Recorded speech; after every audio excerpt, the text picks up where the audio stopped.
یہ رحمتوں اور برکتوں کے نزول کا دن ہے۔ ہم رب کریم سے دعا کرتے ہیں کہ مولا کریم آج کی اس مبارک دن ہم سب پر اپنی رحمتوں کی بارش نازل فرمائے، ہماری مشکلوں کو آسان فرمائے۔ درود پاک پڑھنے کے بے شمار فضائل و برکات ہیں۔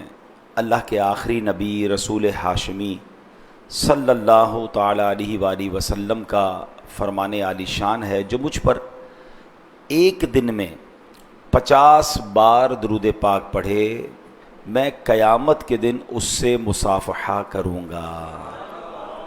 آئے ہائے ہائے، یہ تصور ہی کتنا پیارا ہے کہ جس نبی علیہ السلام کا میلاد منایا، جن پر زندگی بھر درود پڑھا، قیامت کے دن ان کا دیدار ہی نصیب ہو جائے تو بڑی بات ہے۔ مصافحہ، سبحان اللہ، جسم ٹچ ہو جائے تو پھر تو اور کیا چاہیے۔ تو یہ اتنا بڑا انعام اور اتنا چھوٹا سا کام، بظاہر تو بہت بڑی ایفرٹ نہیں ہے۔ 50 بار درود پاک پڑھنے میں کتنی دیر لگتی ہے؟ ہمیں تو زیادہ پڑھنے چاہیے، اور یہ مہینہ تو ویسے بھی کثرت سے درود پاک پڑھنے کا۔ اور آج کا دن، جمعہ کا دن، یہ تو خاص درود پاک پڑھنے کا وقت ہے، دن ہے۔ ایک حدیث کوشش کرتا ہوں کہ ہر جمعے کو ہی دہرائی جائے تاکہ یاد بھی ہو جائے اور عمل بھی ہو جائے، کہ نبی پاک علیہ السلام فرماتے ہیں، جس کا خلاصہ ہے کہ جو جمعہ کے دن 200 مرتبہ درود پاک پڑھے اس کے 200 برس کے گناہ معاف کر دیے جاتے ہیں۔ تو جمعہ is very special day for the درود پاک۔ جتنا ہو سکے درود پاک پڑھنا چاہیے، مل کر درود پاک پڑھ لیں۔ صلو علی الحبیب صلی اللہ تعالی علی محمد صلی اللہ علیہ وسلم۔ تاجدار انبیاء پر ہوں درود، رحمت رب العلا پر ہوں درود، عاصیوں کے اس سہارے پر سلام، ہادیو نور خدا پر ہوں درود، اس میرے محبوب پر لاکھوں سلام، اس میرے مشکل کشا پر ہوں درود۔ ایک بار پھر درود پاک پڑھ لیں۔ صلو علی الحبیب صلی اللہ تعالی علی محمد صلی اللہ علیہ وآلہ وسلم۔ جمعہ کے بیان میں ہم کوشش کرتے ہیں کہ قرآن پاک کی ایک آیت یا کچھ آیتیں ان کی تلاوت کریں، ان کا ترجمہ جانیں اور میسج براہ راست قرآن سے لینے کی کوشش کریں۔ جمعہ کے بیان میں ہم قرآن کی باتیں کرتے ہیں۔ آج جو آیت ہے، سبحان اللہ، ہم نے کئی نعتیں پچھلے دنوں میں سنی ہوں گی، آئیے میں آپ کو قرآن سے نعت سناتا ہوں۔ جی ہاں، رب نے قرآن میں بھی بڑے پیارے انداز میں اپنے حبیب کی شان بیان کی ہے، اور جگہ جگہ بڑے مختلف انداز میں فرمائی ہے۔ اللہ اکبر۔ وہ شاعر لکھتے ہیں نا، آقا کی ثنا خوانی دراصل عبادت ہے، آقا کی ثنا خوانی دراصل عبادت ہے، ہم نعت کی صورت میں قرآن سناتے ہیں۔ اب ذرا آیت سنیے گا، آپ کو خود ہی اندازہ ہو جائے گا کہ یہ نعت نہیں تو اور کیا ہے۔ اللہ قرآن میں فرماتا ہے، بسم اللہ الرحمن الرحیم، الم نشرح لک صدرک۔ سبحان اللہ۔ سورہ الم نشرح آیت نمبر 1 ہے، پارہ 30واں ہے، اور اللہ اس میں فرماتا ہے، کیا ہم نے تمہاری خاطر تمہارا سینہ کشادہ نہ کر دیا؟ اب ذرا مزے کی بات دیکھیے، سینہ کشادہ کس نے کیا؟ رب نے کیا۔ مہربانی کس نے کی؟ اللہ نے کی۔ مگر اللہ فرما رہا ہے، اے محبوب تمہاری خاطر، تمہاری رضا کی خاطر۔ اور یہ ایک چیز نہیں ہوئی ہے، اس پر علماء نے باقاعدہ باب باندھے ہیں کہ نبی پاک کی رضا کے لیے اللہ نے اپنے حبیب کو کیا کیا عطا فرمایا ہے۔ انشاءاللہ کسی دن اس موضوع پر پورا بیان کریں گے۔ اشارتاً عرض کر دیتا ہوں، جو شب قدر ہے نا، جو رمضان میں عطا کی گئی، یہ حضور کی رضا کے لیے حضور کو عطا کی گئی، اور بھلا ہم گناہ گاروں کا ہو گیا، ٹھیک ہے۔ کعبہ جس کی طرف رخ کر کے ہم نماز پڑھتے ہیں، بیت المقدس کی طرف مسلمان نماز پڑھتے تھے، حضور کی رضا کے لیے اللہ نے مسلمانوں کا قبلہ جو ہے وہ کعبہ کر دیا۔ تو ایسی بہت ساری چیزیں ہیں جو رب نے اپنے حبیب علیہ الصلوۃ والسلام کو راضی کرنے کے لیے، اپنے حبیب علیہ الصلوۃ والسلام کی رضا کے لیے اللہ نے یہ کیا۔ تو یہاں بھی رب فرماتا ہے، کیا ہم نے تمہاری خاطر تمہارا سینہ کشادہ نہ کر دیا؟ الم نشرح لک صدرک۔ اب ذرا اس آیت کے تحت ہم سمجھتے ہیں، سادہ لفظوں میں یوں کہیے کہ اللہ اپنے محبوب علیہ الصلوۃ والسلام، اللہ نے فرمایا، اے محبوب علیہ الصلوۃ والسلام، آپ کو شرح صدر کی نعمت عطا کی گئی، یعنی آپ کا سینہ مقدس کشادہ کر دیا گیا۔ اب سوال یہ کہ شرح صدر سے کیا مراد ہے؟ تو علماء کرام فرماتے ہیں شرح صدر کی دو صورتیں ہیں. نمبر ایک شرح صدر ظاہری، نمبر دو شرح صدر باطنی. صدر کہتے ہیں سینے کو، یہ عربی کا لفظ ہے، ٹھیک ہے. شرح کشادہ کر دینا، کھول دینا. آج بھی اللہ کریم جن خوش نصیبوں کو، علماء کرام اور مفتیان کرام کو شرح صدر عطا فرماتا ہے نا، تو ان کو علم کے وہ باتیں سمجھ آنا شروع ہو جاتی ہیں جو عام آدمی نہیں سمجھ سکتا.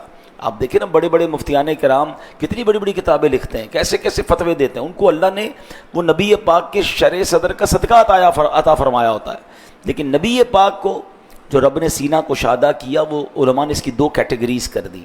ایک ظاہری شرح صدر، ایک باطنی یعنی چھپا ہوا اندر شرح صدر. آج ہم بات کرتے ہیں ظاہری پر. انشاءاللہ اگلے جمعے موقع ملا وقت پر آپ بھی آئیے گا، ہم شرح صدر باطنی پر بات کریں گے.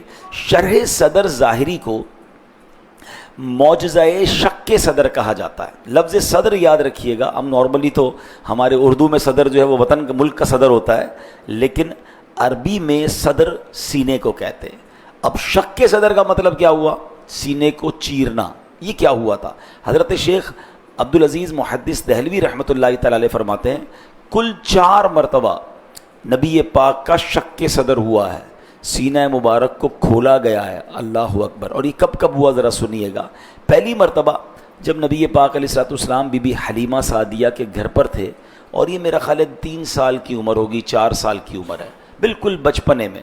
اور اس کی وجہ بھی علماء نے بیان کی کہ ریزن یہ تھا کہ بچپن میں بچہ شرارتوں میں کھیل کود میں لگتا ہے، نبی پاک اس سے محفوظ رہیں، اس لیے نبی پاک کے سینے میں نور داخل کیا گیا. سیکنڈ 10 سال کی عمر میں، کیونکہ 10 سال کے بعد بندہ بالغ ہونے لگتا ہے تو انسان پر شیطانی خواہشات حملہ آور ہوتی ہیں.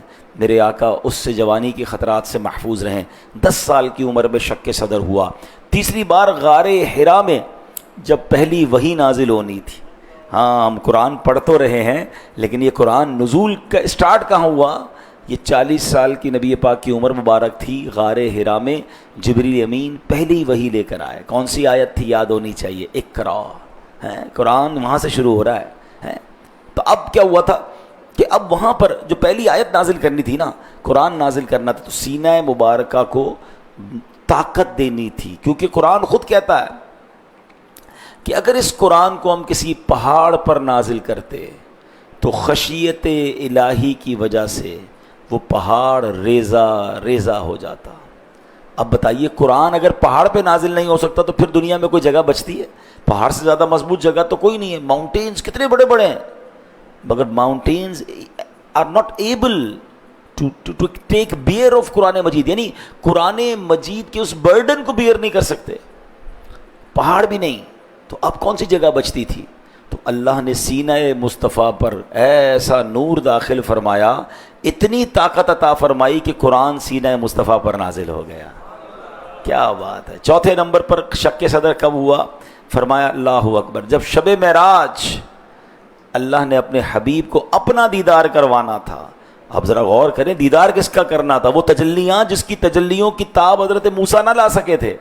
حضرت موسیٰ نے تو ریکویسٹ کی تھی نا، رب ارنی، اے اللہ میں تجھے دیکھنا چاہتا ہوں. فرمایا لن ترانی، اے موسیٰ تم نہیں دیکھ سکتے. اور پھر ایک پہاڑ پر تجلی نازل ہوئی اور وہ پہاڑ ریزہ ریزہ ہو گیا. حضرت موسیٰ بھی بے ہوش ہو گئے. ایک نور کی تجلی حضرت موسیٰ نہ دیکھ سکے. اللہ اکبر. اور یہاں رب کریم نے اپنے حبیب کے دل اقدس پر وہ نور نازل کیا کہ نبی پاک نے سر کی آنکھوں سے رب کا دیدار کر لیا.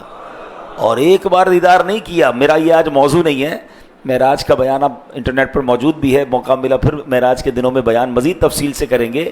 یاد رکھیے گا یقیناً ایک بار دیدار تو ہوا، مگر نمازیں کتنی لے کر آئے تھے؟ 50 لے کر آئے تھے. پھر حضرت موسیٰ کے کہنے پر ہی بار بار گئے تھے نا. تو ایک روایت کے مطابق 9 بار نبی پاک اللہ کی بارگاہ میں واپس گئے، ہر بار 5 نمازیں کم کروا کے لائے. حضرت موسیٰ ایک تجلی سے بے ہوش ہو گئے. اور حبیب پاک کی رسائی دیکھیں کہ جاتے یہ ہیں آتے یہ ہیں. اعلیٰ حضرت نے لکھا نا، کسرے دنا تک کس کی رسائی، کون پہنچ سکتا ہے، کس کو پرمیشن ہے، کسرے دنا تک کس کی رسائی، جاتے یہ ہیں آتے یہ ہیں. اللہ اکبر. یہ 4 بار شق صدر ہوا، 4 بار سینہ مصطفیٰ صلی اللہ علیہ وسلم میں نور داخل کیا گیا. اچھا یہ انداز کیسے ہو، یہ ہوتا کیسے تھا؟ یہ بڑی ڈیٹیل میں علماء نے بیان کیا ہے کہ روایت میں بچپن میں جب حضرت حلیمہ سعدیہ رضی اللہ تعالیٰ عنہ کو نبی پاک کی خدمت کا شرف حاصل تھا تو خود نبی پاک علیہ الصلوۃ والسلام فرماتے ہیں کہ بچوں کے ساتھ باہر تشریف لائے ہوئے تھے کہ اتنے میں جبریل امین حاضر ہوئے. ایک اور فرشتہ بھی ساتھ تھا, انہوں نے نبی پاک علیہ الصلوۃ والسلام کو لٹایا, سینہ مبارک کو چاک کیا, دل پاک کو مقدس سینے سے نکال لیا, آپ کا دل باہر نکالا گیا اور اسے ایک سونے کے بڑے تھال میں رکھ کر آب زمزم سے غسل دیا گیا. پھر دل مقدس کو کھولا گیا, اس میں اس دل کے اندر سے جمے ہوئے ایک خون کے لوتھڑے کو نکالا اور پھینک دیا گیا. پھر اس کی جگہ چاندی رنگ کی کوئی چیز رکھی گئی جس کے متعلق کہا گیا یہ نرمی اور رحمت ہے. ہائے ہائے ہائے. پھر دل مقدس پر مہر نبوت لگائی گئی, سینہ پاک کے اندر رکھ کر سینہ اقدس کو دوبارہ بند کر دیا گیا. اے میرے پیارے اسلامی بھائیوں, حضرت انس بن مالک فرماتے ہیں میں نے نبی پاک کے سینہ مبارک پر سوئی سے سلائی لگنے کا باریک سا نشان دیکھا ہے. اللہ اکبر. اس کا مطلب یہ جو شق صدر 4 بار ہوا ہے نا, یہ خواب میں نہیں ہوا, یہ ظاہری طور پر باقاعدہ اگر آج کی زبان میں کہوں تو ایک پراپر آپریشن ہوا ہے کہ سینہ مبارک کھولا گیا, دل نکالا گیا, دل کو بھی کھولا گیا اور اس کے اندر یہ رحمت اور نرمی رکھ دی گئی اور یہ نور داخل کیا گیا. اللہ اکبر. اب پہلی بات ذرا غور کریں, کسی کا دل نکال دیا جائے وہ زندہ رہ سکتا ہے؟ آج کل سنا ہے کہ بڑا زبردست ٹیکنیک آ گئی ہے اور کیا کہتے ہیں اوپن ہارٹ سرجری ہو رہی ہے, تو دل نکالتے ہیں مگر اس کی جگہ مشین رکھتے ہیں اتنی دیر کے لیے. اگر دل میں کچھ کام کرنا بھی ہے تو انسان کے جسم میں اتنی دیر مشین رکھتے ہیں. اللہ اکبر. اب ذرا غور کریے کہ نبی پاک علیہ الصلوۃ والسلام کو کوئی بے ہوشی کا انجیکشن نہیں لگایا گیا, نبی پاک کے سینہ اقدس کو چیرا گیا, کوئی تکلیف نہیں ہوئی, کوئی خون نہیں نکلا, اور سبحان اللہ حضور دیکھ بھی رہے ہیں, ملاحظہ بھی فرما رہے ہیں کہ آپ کا دل نکال لیا گیا ہے, اس کو آب زمزم سے غسل دیا جا رہا ہے. اب بتاؤ نا کہ نبی پاک وہ عظیم ہستی ہیں کہ روح پاک جسم مقدس سے جدا بھی ہو جائے, دل انور سینہ مقدس کے اندر نہ بھی دھڑک رہا ہو, پھر بھی آپ زندہ رہتے ہیں. لہٰذا یہ ماننا پڑے گا جیسے شک صدر کے باوجود آپ حقیقی زندگی اور جسمانی زندگی کے ساتھ زندہ تھے, اسی طرح میرے آقا آج بھی مزار مبارک میں حقیقی دنیاوی جسمانی زندگی کے ساتھ زندہ و جاوید ہیں. اور یہی بات بریلی کے تاجدار لکھتے ہیں نا, تو زندہ ہے واللہ, تو زندہ ہے واللہ, تو زندہ ہے واللہ, تو زندہ ہے واللہ, میرے چشم عالم سے چھپ جانے والا. حضرت جبریل امین نے کیا کہا؟ وہ فرماتے ہیں جب حضرت جبریل امین علیہ الصلوۃ والسلام نے جب سینہ مبارک کھولا نا, دل منور باہر نکالا, تو اس مقدس دل کو جبریل امین کہنے لگے قلب سدید فیہ عینانی تبصرانی و اذنانی تسمعانی. فرماتے ہیں دل پاک پر کجی, دل پاک ہر کجی یعنی ٹیڑھے پن سے پاک ہے, اس میں 2 آنکھیں ہیں جو دیکھتی ہیں اور 2 کان ہیں جو سنتے ہیں. اللہ اکبر. کیسا انوکھا دل تھا, نرادہ دل تھا. اعلیٰ حضرت کہتے ہیں دل سمجھ سے ورا, مگر یوں کہوں غنچۂ راز وحدت پہ لاکھوں سلام. پھر انہوں نے اعلیٰ حضرت کے سلام کو سنا ہے یا پڑھا ہے, اور انہوں نے سنا ہوگا, دیکھا ہوگا کہ اعلیٰ حضرت نے نبی پاک کے ہر عضو مبارک پر, ہر پارٹ آف دا باڈی پر شعر لکھا ہے. دور و نزدیک کے سننے والے وہ کان لالے کرامت پہ لاکھوں سلام, پتلی پتلی گلے قدس کی پتیاں, ان لبوں کی لطافت پہ لاکھوں سلام, جس طرف اٹھ گئی دم میں دم آ گیا میں ہے. اچھا جناب, چلے مان لیں کہ وہ سن لیتے ہیں, مگر میری بولی اور ہے, حضور کی لینگویج اور ہے, وہ میری آواز کو, میری بات کو کیسے سمجھیں گے؟ اچھا پھر اسی طرح نبی پاک اگر مزار میں جلوہ فرما ہے تو آرام بھی تو کرتے ہوں گے, جب آرام کرتے ہوں گے تو میری پکار کیسے سنیں گے؟ اچھا جب کروڑوں لوگ انہیں پکار رہے ہیں, درود پڑھ رہے ہیں, تو سب کی آوازیں کیسے سنیں گے؟ تو کیا پیارا جواب علماء نے دیا کہ دیکھیں عام انسان کو رب نے 2 آنکھیں دی ہیں, دو کان دیے ہیں، مگر اپنے حبیب علیہ الصلوۃ والسلام کو سارے عالم کا نبی بنایا ہے نا، تو اللہ نے دل ایسا دیا کہ جس دل میں بھی دو کان ہیں اور دو آنکھیں موجود ہیں۔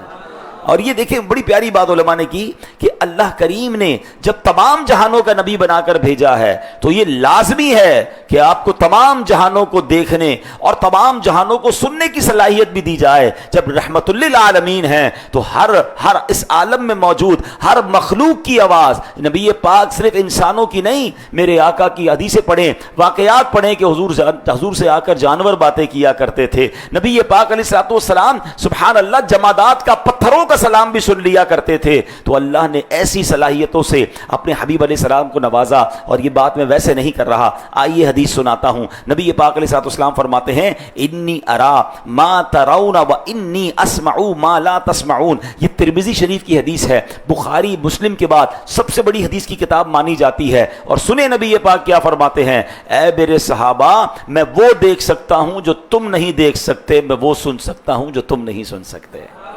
اور کیا کیا سن سکتے ہیں خود آگے فرما رہے ہیں، سنیے، ہر وسوسے کی انشاءاللہ آج کاٹ ہو جائے گی کہ اللہ نے کیسا اسپیشل اپنے حبیب علیہ السلام کو بنایا۔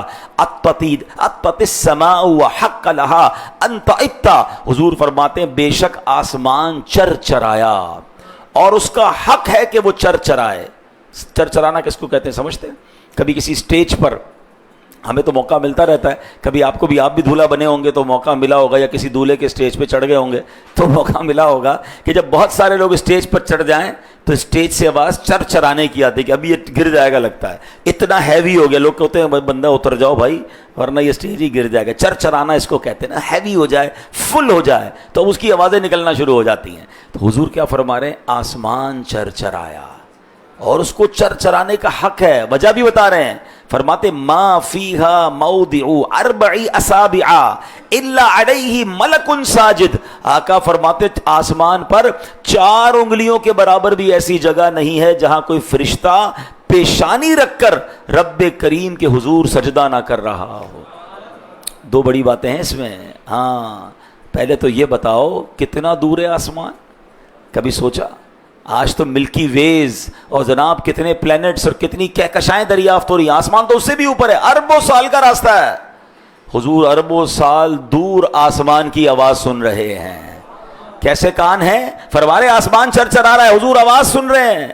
اللہ اکبر، صرف سن نہیں رہے، حضور دیکھ بھی رہے ہیں کہ آسمان پر 4 انگلی بھی جگہ نہیں، یعنی سبحان اللہ، سرکار دو عالم علیہ السلام کو رب نے وہ نگاہ عطا فرمائی کہ آسمان کا چپا چپا حضور کی نگاہوں میں ہے، آسمان کے چرچرانے کی آواز حضور علیہ الصلوۃ والسلام سن رہے ہیں۔ رب کریم نے ایسی مبارک نگاہ اور ایسے مبارک کان عطا فرمائے، جبھی تو سیدی اعلیٰ حضرت کہتے ہیں سرے عرش پر ہے تیری گزر، دل فرش پر ہے تیری نظر، سرے عرش پر ہے تیری گزر، دل فرش پر ہے تیری نظر، ملکوت و ملک میں کوئی شے نہیں وہ جو تجھ پہ آیا نہیں۔ حضور کوئی ایسی جگہ نہیں جو آپ کی نظروں سے چھپی ہوئی ہو۔ اور جب بھی تو ہم صلاۃ و سلام میں سنتے ہیں دور و نزدیک کے سننے والے وہ کان، کان لعلے کرامت پہ لاکھوں سلام۔ اللہ اکبر۔ اب جو حدیث سنانے جا رہا ہوں یہ تو نبی پاک نے ریئل ٹائم، ایک ہوتی ہے ریئل ٹائم، آپ مجھ سے ابھی بات کر رہے ہیں میں آپ کی آواز سن رہا ہوں،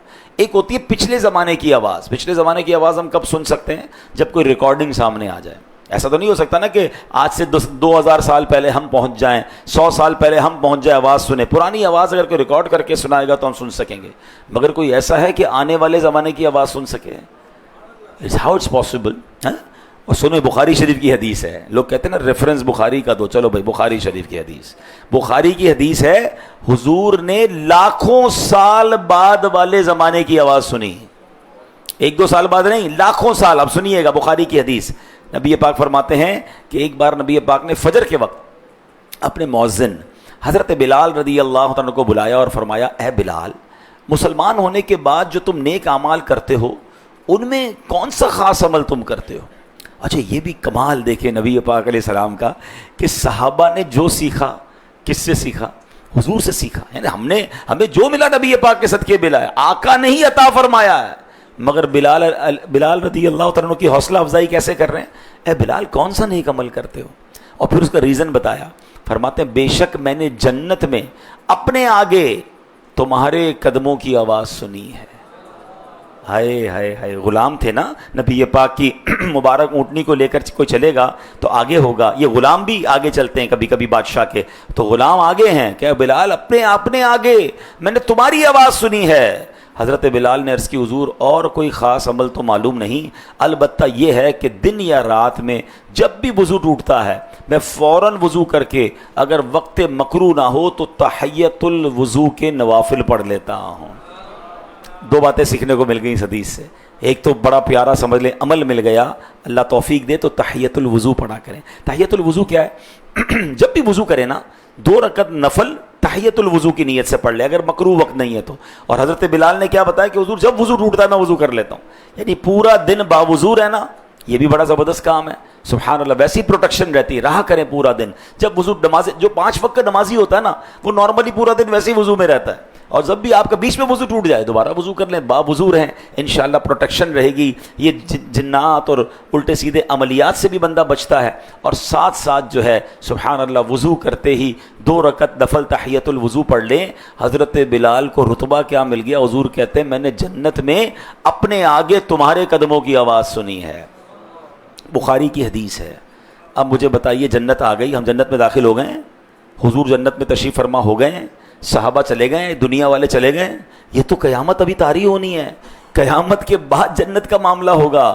تو سبحان اللہ رب کریم نے وہ کمال نبی پاک کو عطا فرمایا، ایسا ہی دل نہیں ہے دل میں آنکھیں بھی اور دل میں کان ہے نا، کہ حضور لاکھوں سال پتہ نہیں کتنے سال باقی ہیں اس کے بعد ہونے والے واقعات کو دیکھ بھی رہے ہیں اور سن بھی رہے ہیں۔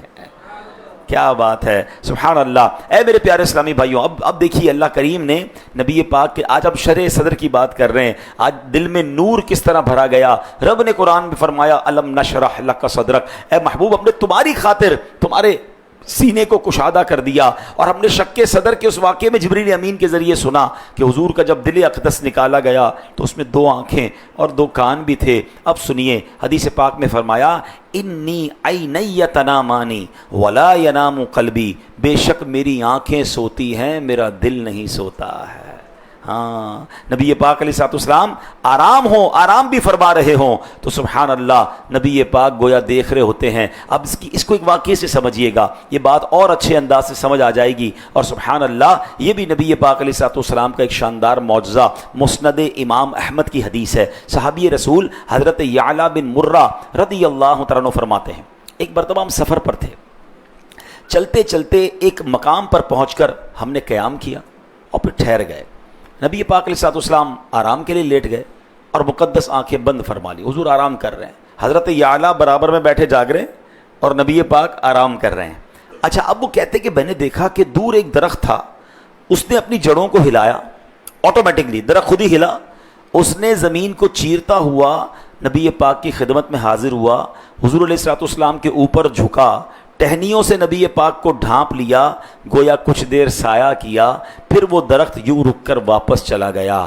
اللہ اکبر، حضور آرام کر رہے ہیں۔ اب ذرا سنیے گا مسند امام احمد کی حدیث، حضرت یعلا کہتے ہیں جب نبی پاک نے آنکھ کھولی میں نے حضور کو بتایا حضور آپ آرام کر رہے تھے، یہ بڑا عجیب سا واقعہ ہوا، درخت خود زمین کو چیرتا ہوا آیا، کچھ دیر آپ کے اوپر جھکا رہا، اس نے سایہ کیا، حضور وہ واپس چلا گیا۔ نبی پاک علیہ السلام فرماتے ہیں اب سنیے گا، اس درخت نے اللہ پاک سے درخواست کی کہ مولا تیرے محبوب علیہ السلام میری قسمت جاگی ہے، قریب آئے ہوئے ہیں، آج سلامی پیش کرنے کی اجازت عطا فرما۔ اللہ پاک نے اسے اجازت بخشی، وہ میری بارگاہ میں سلام کرنے حاضر ہوئے تھا۔ ہائے ہائے، نعت میں سنتے ہو نا، چاند شک ہو پیڑ بولیں جانور سجدے کریں، بارک اللہ مر جائے عالم یہی سرکار ہے۔ ایک مقام پر اعلیٰ حضرت لکھتے ہیں اپنے مولا کی ہے بس شان عظیم، جانور بھی کریں جن کی تعظیم، سنگ کرتے ہیں ادب سے تسلیم، پیڑ سجدے میں گرا کرتے ہیں۔ اب میرا سوال یہ ہے جاگ کون رہا تھا؟ حضرت یعلا جاگ رہے تھے۔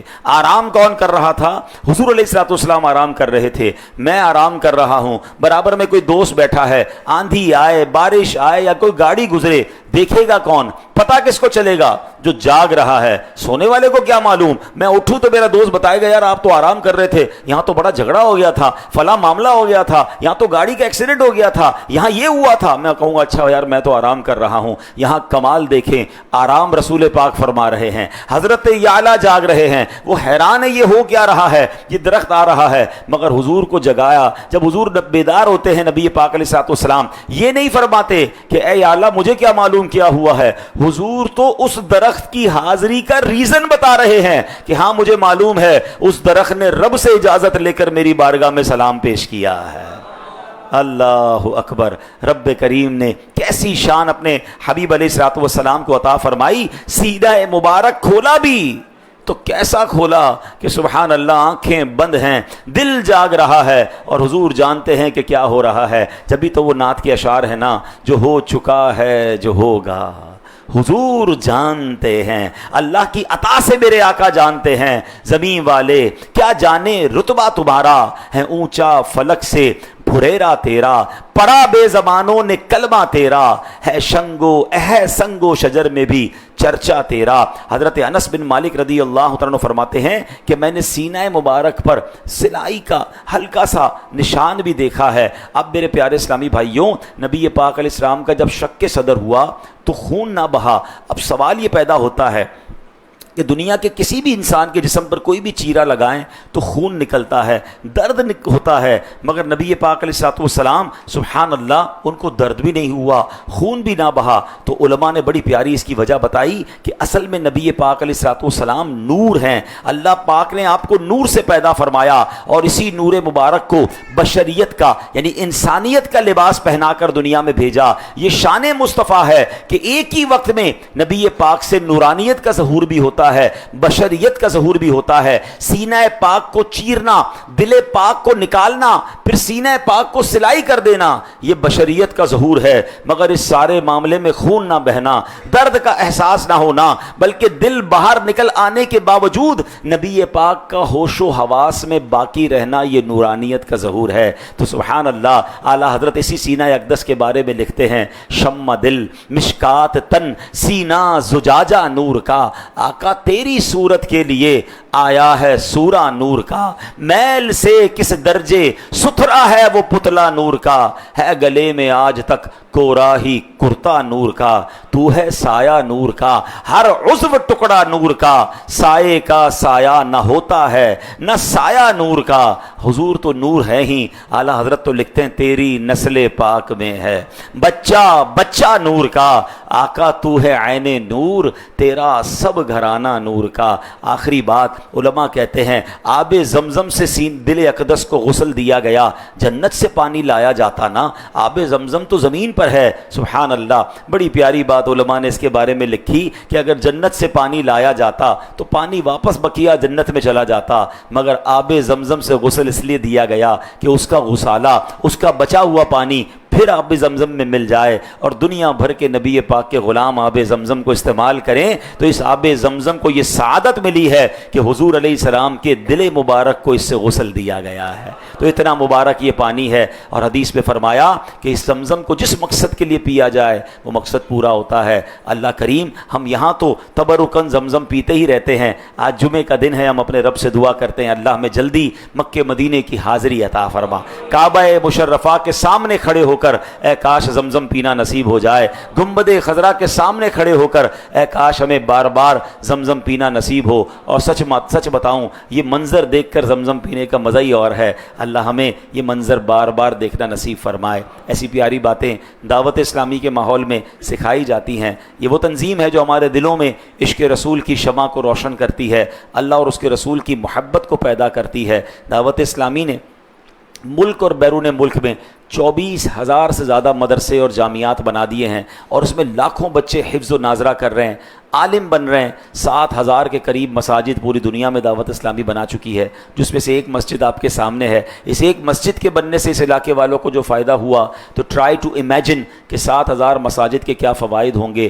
مدارس, جامعات, اسکولز اور جناب مدنی چینل، سوشل میڈیا، یہ بہت بڑے تبلیغی کام کے ساتھ ساتھ دعوت اسلامی ویلفیئر کے کام بھی کرتی ہے۔ یہ کمال کی تنظیم ہے کہ وقت پڑنے پر تھیلیسیمیا کے مریض بچوں کو خون بھی دیا جاتا ہے۔ 87,000 سے زیادہ خون کی بوتلیں لگائی جا چکی ہیں اور 35 لاکھ سے زیادہ پودے لگائے گئے، اور نعرہ یہ ہے کہ پودا لگانا ہے، درخت بنانا ہے۔ تو اتنا بڑا دینی کام ہے۔ سال میں ایک بار اسی مہینے میں ہم الحمدللہ ایک کمپین کرتے ہیں ٹیلیتھون کے نام سے، مدنی عطیات مہم کے نام سے۔ تو میری گزارش ہے، آج ویسے بھی جمعہ کا دن ہے، جمعے کی ایک نیکی 70 نیکی کے برابر ہے۔ دعوت اسلامی کے ان اربوں روپے کے کاموں میں ہم نے ایک یونٹ بنا دیا ہے کہ ایک یونٹ 10,000 روپے کا ہے۔ اللہ نے آپ میں سے جس کو جتنا نوازا ہے، اللہ کی راہ میں خرچ کرنے سے مال کم نہیں ہوتا۔ صدقہ بری موت سے بچاتا ہے، صدقہ اللہ کے غضب کو دور کرتا ہے، صدقہ برائیوں سے بچاتا ہے۔ تو الحمدللہ آج جمعے کا دن ہے، 6 ستمبر ویسے تو ہم نے اعلان کیا ہے، لیکن ان دنوں میں ہم یونٹس جمع کر رہے ہیں۔ تو اپنے لیے، اپنے بچوں کے لیے، اللہ نے جس کو جتنا نوازا، اپنی فیملی کے لیے ایک ایک یونٹس آپ لیتے چلے جائیں۔ تو انشاءاللہ باہر ہمارے اسلامی بھائی جمعے کی نماز کے بعد ہوں گے۔ آپ چاہیں تو نفلی صدقات بھی دے سکتے ہیں، آپ صدقہ واجبات یعنی زکوٰۃ بھی ٹیلیتھون میں دے سکتے ہیں۔ اللہ کریم ہمیں دین کے اس عظیم کام میں اپنا حصہ ملانے کی توفیق عطا فرمائے، آمین بجاہ النبی الامین صلی اللہ علیہ وسلم۔ سنتیں ادا کر لیجیے۔